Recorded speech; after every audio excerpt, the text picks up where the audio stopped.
दीक्षा, ओ दीक्षा, इतनी देर से बुला रही हूँ, सुनती क्यों नहीं? दीक्षा के कमरे में प्रवेश करते हुए ननंद संगीता ने कहा। दीदी वो मैं वॉशरूम में थी, कुछ काम था आपको? हाथ पोंछते हुए दीक्षा ने कहा। हाँ, वो मम्मी कह रही है कि छोले भटूरे भी बना दो, सादे दाल चावल हमारे गले नहीं उतरेंगे। दीक्षा के जवाब की प्रतीक्षा किए बिना ही संगीता कमरे से चली गई और दीक्षा सोचने लगी, अब ये क्या नया बखेड़ा आ गया। नाश्ते में ही तो दाल की कचौरी खाई है, फिर दोपहर में पालक पनीर, और अब रात में भी इतना हेवी खाना कैसे खाएंगे? पर उससे भी बड़ी बात, अब ऐन वक्त पर छोले भटूरे कैसे बन सकते हैं? छोलों को तो भिगोना पड़ेगा और शाम के 6 बज चुके हैं। मम्मी जी, आपने छोले भटूरे बनाने को कहा है, लेकिन इस समय तो क्या मैं झूठ बोल रही हूँ दीक्षा?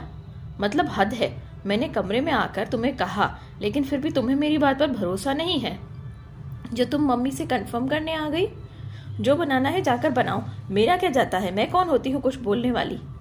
अचानक से संगीता चीखने लगी। लेकिन दीदी, मेरा कहने का मतलब ये नहीं था, मैं तो सिर्फ इसलिए कह रही थी कि छोले भिगोए हुए नहीं हैं, और ऐसे में दीक्षा ने अपनी बात समझानी चाहिए। रहने दो दीक्षा, तुम क्या कहना चाहती हो मैं अच्छे तरीके से समझती हूँ। मायके में आई हूँ, छोले भटूरे खाने की इच्छा हुई तो मम्मी से कहा, मम्मी ने तो तुरंत हाँ कर दिया, लेकिन तुम्हारे तो नखरे ही बहुत है, न जाने कैसे झेल रहे हैं तुम्हें सब। इतना कहकर संगीता आंसू बहाते हुए दूसरे कमरे में चली गई और दूसरी तरफ सास सविता जी भी दीक्षा की तरफ गुस्से से देखती हुए संगीता के पास चली गई। दीक्षा समझ चुकी थी कि आज फिर से घर में हंगामा होने वाला है और जिसके सारे इल्जाम दीक्षा के सर आने वाले हैं। बहुत सी बातें सुनाई जाएंगी और आखिर में उसे गलत साबित करके माफी मांगने पर मजबूर किया जाएगा। एक बार फिर से आंखों में आंसू आ गए, जिन्हें पोंछकर दीक्षा ने छोले गर्म पानी में भिगो दिए, फिर मीठा सोडा डालकर सीटी लगवा दी और छोले बना दिए। लेकिन आंखों के आंसू आज रुकने का नाम ही नहीं ले रहे थे। हालांकि ये सब उसके लिए नया नहीं था।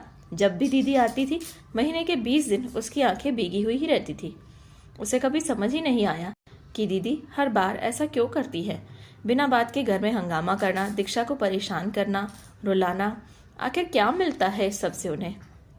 खाना बनाकर दीक्षा मुड़ी ही थी कि सामने बुआ जी को खड़ा पाया, जिन्हें देखकर दीक्षा ने अपने चेहरे पर मुस्कान बिखेर दी। लेकिन इस झूठी मुस्कान के पीछे के दर्द को बुआ जी समझ चुकी थी, इसीलिए उन्होंने दीक्षा के सर पर प्यार से हाथ फेरा और बिना कुछ कहे उसे गले से लगा लिया। दीक्षा की रुलाई फूट पड़ी। 2 मिनट बाद बुआ जी ने दीक्षा को चुप करवाया और सिर्फ इतना कहा कि बेटा, मैं सब जानती और समझती हूँ, तू चिंता मत कर, मैं सब ठीक कर दूंगी।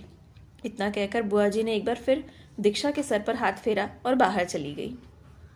कुछ देर बाद वो संगीता के पास गई। सविता जी भी वहीं बैठी हुई थी। दीक्षा की बुराइयों का कार्यक्रम चालू था, लेकिन बुआ जी को देखते ही शांति छा गई। अरे भाभी, अब तक यहाँ बैठी हो क्या? अब छोड़ो भी बात को। वैसे माफ़ करना, लेकिन मैंने ही कहा था दीक्षा को दाल चावल बनाने के लिए। संगीता के पास में बैठते हुए बुआ जी ने कहा। कोई बात नहीं दीदी, छोड़िए, जो हुआ सो हुआ। सविता जी ने भी कहा। हाँ वही तो। अरे संगीता, मुझे तुझसे एक बात पूछनी थी। तेरा देवर है ना विवान, क्या उम्र है उसकी? कैसा लड़का है, क्या कमाता है, जरा बताना तो उसके बारे में। मेरा देवर? हाँ, सब कुछ बढ़िया ही है, पर किसके लिए? है एक लड़की, बाद में बताऊंगी कौन है, पर तू सच सच बताना, सब ठीक है ना? खैर ठीक ही होगा, बड़ा खानदान, पैसा, सुविधाएं, और सबसे बड़ी बात, सास ससुर नहीं है तो पूरी आज़ादी है, किसी चीज़ का बंधन नहीं। बुआ जी ने पासा फेंका। काहे की आज़ादी दीदी? सास ससुर नहीं है तो क्या हुआ? ननंद जो सर पर बैठी है, पड़ोस में ही रहती है, जब चाहे घर आ जाती है और बड़ी होने के नाते पूरा कंट्रोल रखना चाहती है संगीता पर। अब तक चुपचाप बैठी हुई सविता जी ने कहा। और नहीं तो क्या बुआ जी, किसी चीज़ की कोई आज़ादी नहीं है, जीना मुश्किल कर रखा है ननंद ने। जब चाहो घर आ जाती है, ये मत करो, वो मत करो, यह क्यों बनाया, वो क्यों बनाया, माँ ऐसा तो नहीं करती थी, माँ वैसा नहीं करती थी, इतने महंगे सामान क्यों लिए, उनकी इजाज़त के बिना तो घर में कोई बढ़िया सब्जी भी ना बने, और तो और अगर इनकी कोई बात ना मानो तो घर में हंगामा खड़ा कर देती हैं, हम पति पत्नी के बीच लड़ाई करवा देती हैं। हे भगवान, ना जाने क्या मिलता है लोगों को ऐसा करके। अपने मायके में आकर अपने भाई भाभी की ज़िंदगी में जहर घोलना कितना गलत है ये, बुआ जी ने कहा। बिल्कुल सही कहा बुआ जी आपने, लेकिन कौन समझाया ऐसे लोगों को? दूसरों का तो पता नहीं संगीता, लेकिन तुझे मैं समझा रही हूँ। बेटा, जो तेरे साथ हो रहा है ना, उसकी खुन्नस अपनी भाभी की जिंदगी में जहर घोलकर क्यों निकाल रही है? दीदी, ये आप क्या कह रही हैं? 1 मिनट भाभी, मुझे बोलने दीजिए। फिर आपको मुझे गलत समझना है या सही, या आपकी मर्जी है? हाँ तो संगीता, तुम्हारा कहना है कि तुम्हारी ननद तुम्हारे घर आकर तुम्हारी ज़िंदगी पर अपना कंट्रोल करना चाहती है, तो तुम भी तो वही कर रही हो। दीक्षा, ये मत करो, वो मत करो, ऐसा खाना बनाओ, वैसा खाना मत बनाओ, तुम भी तो यही कर रही हो। पिछले 8 दिन में तुम 4 बार अपने मायके में हंगामा कर चुकी हो। ना जाने कितनी बार दीक्षा को रुला चुकी हो। क्या तुम गलत नहीं कर रही हो? मैंने माना कि तुम अपनी ननद से परेशान हो, तो क्या यह ज़रूरी है कि तुम भी वही करो? संगीता, तुम तो समझदार हो।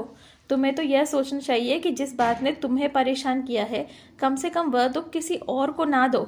लेकिन तुम तो उल्टा अपनी ही भाभी को परेशान करने में लग गई। तुम्हारे साथ जो गलत हुआ है, उसकी खुन्नस के दीक्षा से निकालना ज़रूरी है। ननद तुम्हें परेशान करती है, तुम तो एक अच्छी ननद बनकर दिखाओ। थोड़ी समझदारी दिखाओ और ख़राब होते हुए ननद भाभी के रिश्ते को और अपने मायके को बचा लो। दीदी सही कह रही है संगीता, आखिर खुन्नस भाभी से ही क्यों निकालनी? वैसे गलती तो मेरी भी है, चाहती तो तुम्हें रोक सकती थी, लेकिन बेटी के अति मोह में पड़कर मैं भी सही को सही और गलत को गलत कहने की जिम्मेदारी नहीं निभा पाई। लेकिन अब बस बेटा, तेरी और तेरी ननद के बिगड़े हुए रिश्ते की छाया इस रिश्ते पर मत पड़ने देना। सविता जी ने भी बेटी को समझाया। भीगी हुई आंखों से सिर हिलाकर संगीता ने भी अपनी मौन स्वीकृति दे दी थी। दोस्तों, कैसी लगी आपको हमारी यह कहानी? कमेंट करके ज़रूर बताइएगा, और इसी तरीके की बेहतरीन कहानियाँ पढ़ने और सुनने के लिए हमारा चैनल ज़रूर सब्सक्राइब कीजिएगा। धन्यवाद।